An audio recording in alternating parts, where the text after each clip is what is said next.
The Sacrament of Confirmation is often seen as a poor graduation ceremony for grade 7 students. And we know from statistics that 85% of Catholics stop practicing their Catholic faith within 7 years of being confirmed. If we want to change this downward spiral, one essential ingredient is to represent the Sacrament of Confirmation as something that truly satisfies the deepest desires of the human heart. In a recent interview with Father Blake Britton, we looked into how video games try to fulfill 3 deep desires of the human heart. I want to explore this video with you further and apply it to the Sacrament of Confirmation. I hope you enjoy. Hello, my dear brothers and sisters. This is Father Blake Britton. And today we're going to be discussing an interesting topic that I think that a lot of people may not think of on a regular basis, but that's gaming and evangelization. I've had the privilege of doing a lot of work with Word on Fire, which is a fantastic organization founded by Bishop Robert Barron, but also through my own podcast called the Boroughshire Podcast. And this is a topic that has become a real talking point for a lot of our listeners. It sort of took us by surprise how many people responded to it. So it let us know, both at Word on Fire and with the Boroughshire Podcast, that this is an area of evangelization that's very much needed.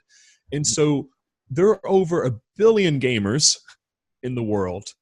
In the United States of America, which is the country that I'm from, 60% of them, of our population, play video games. In the millennial population, the majority of gamers are young men under the age of 35. This is another demographic that's very important to understand. And it's starting now to drive and to lead a lot of the industry. To give a very startling example, the Wimbledon Cup, its most recent prize was 49 million. That was its pot, right? The most recent Fortnite prize, which is this famous video game that a lot of people are playing right now, it's called an MMO, so this massively multiplayer online game, its pot was $100 million. So you see how this gaming industry now is starting to outperform even the sporting industry, and it's doing the same with the Hollywood industry as well. So this is the new frontier of evangelization, and that's why in my own ministry it's become such an adamant talking point. You could really identify 3 reasons or 3 areas why the gaming industry is so popular, specifically with youth and young adults, so with the millennial and Gen Z demographic. Community, identity, mission. These are 3 areas that I've recognized after several years of intense study and just looking at different demographics and statistics, that these are areas which are also connected to the 3 most popular kinds of video games, or genres of game, if you will. So we have something called MMOs, which means massively multiplayer online games. Fortnite would be one such example. Dota 2 online is another example. These are games pretty much where you can play with people who are not sitting next to you. So you can interconnect with others throughout the world, really, and they make teams and they go on tournaments together, and some of them win a lot of money as well. So one of the highest pots in esports history was just recently had over $3 million for an individual who won one of these esports tournaments.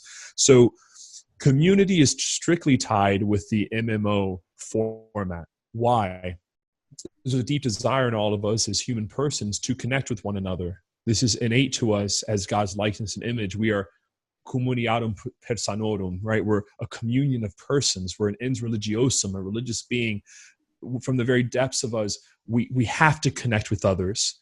When that connection is not being felt at home, which we know is a reality for a lot of young people nowadays, from high divorce rates, from an increase in isolation from technology, from an increase in isolation, especially now, even with COVID-19 and the different things going on, that they have to find an outlet for that sense of communion. And the number one drawer for that right now, the number one industry where that's taking place alongside with social media, is the gaming industry. So you see a good thing in this desire to connect with MMOs, insofar as they desire to have communion, they desire to connect with one another. The first core desire of the human heart is for community.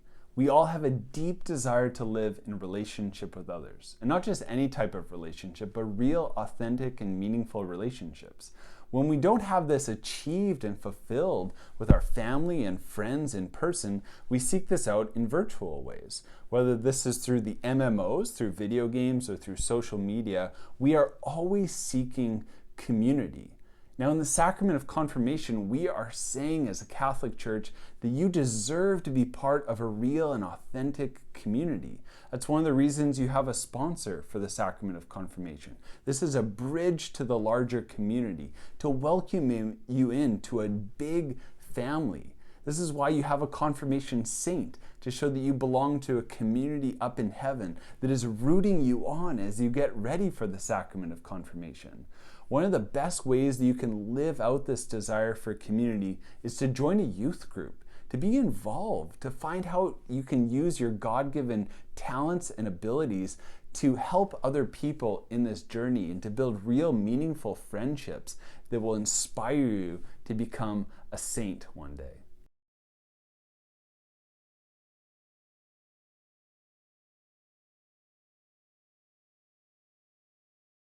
The next category that I've identified is identity. And that ties with something called RPGs, which is my personal favorite kind of video game. I love role-playing games. When I was a little boy, I used to go through the woods in the swamp of Florida, and I would pick up branches and pretend they were swords, right? And go slay dragons or try to beat up bandits. And my brothers remember it well because they were usually the bandits. So, because I'm sitting there beating them up, right?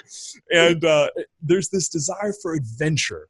There's this deep desire for heroism that all of us possess, but also this desire for identity. RPGs usually get to design your own avatar, which is pretty much this character that you can create.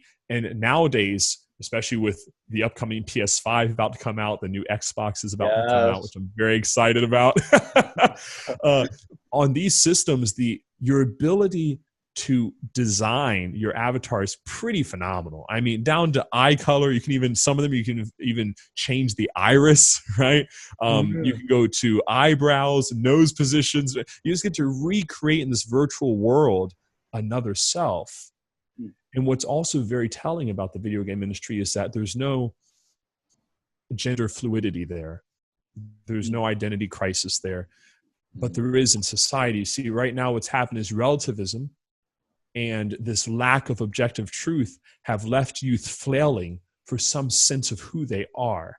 It's what we traditionally call the identity crisis. Well, in the gaming industry, they don't have to worry about that. They know who they are. And they're able to go throughout the world with a clear set identity. And whether that identity be some form of magical creature on Skyrim or some form of wizard or warlock, or whether that identity be some sort of really cool warrior in another kind of game, at least they know who they are. So they're deeply searching for identity. The second core desire of the human heart is for identity. We all want to know who we are and to be confident and joyful in that identity. Whether we seek that out in a role-playing game in which we're able to craft together some character that we're able to fully own and be proud of, or whether we seek it out in social media, in crafting together every post that we have to feel like everything that we put together on that platform is the best version of ourselves. We all want to know our identity. Now, in the Sacrament of Confirmation, the Church is giving us our true identity. When you are confirmed, you're given sacred chrism that gives you a new character. This is like a spiritual stamp on your soul from God to say who you are, that you actually belong to God. He is claiming you as his own, that you are his beloved son, that you are his beloved daughter, and he's choosing you to have a new identity, to be a soldier for Christ, to be a witness to the truth, the beauty, and the goodness of the gospel. Jesus is choosing you to be his friend.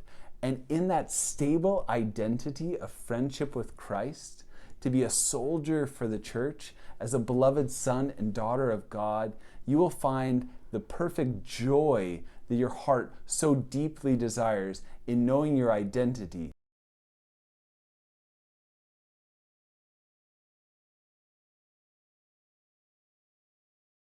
And the last category that I found is mission.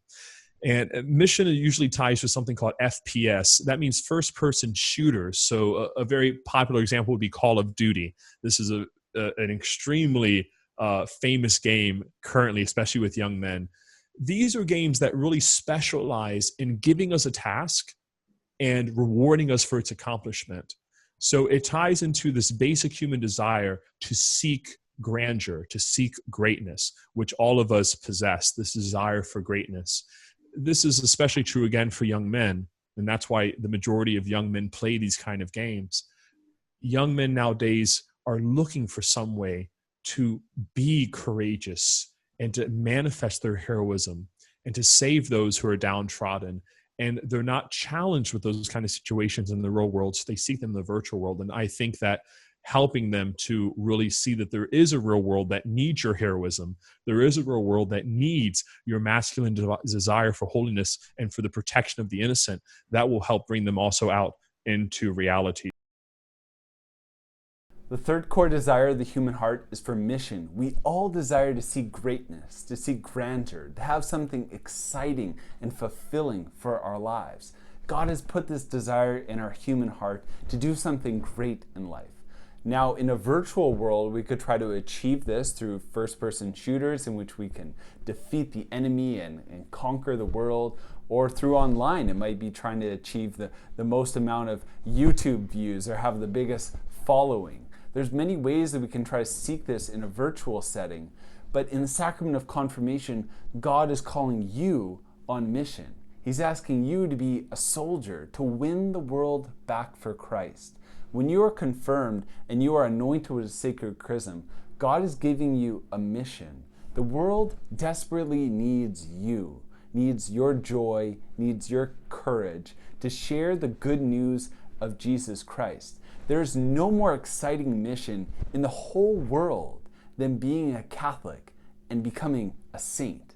So in the Sacrament of Confirmation, you're being challenged by Christ, you're being invited by the Church to embark on the most exciting mission of all, to win the world back for Christ and to become the next saint for the Catholic Church.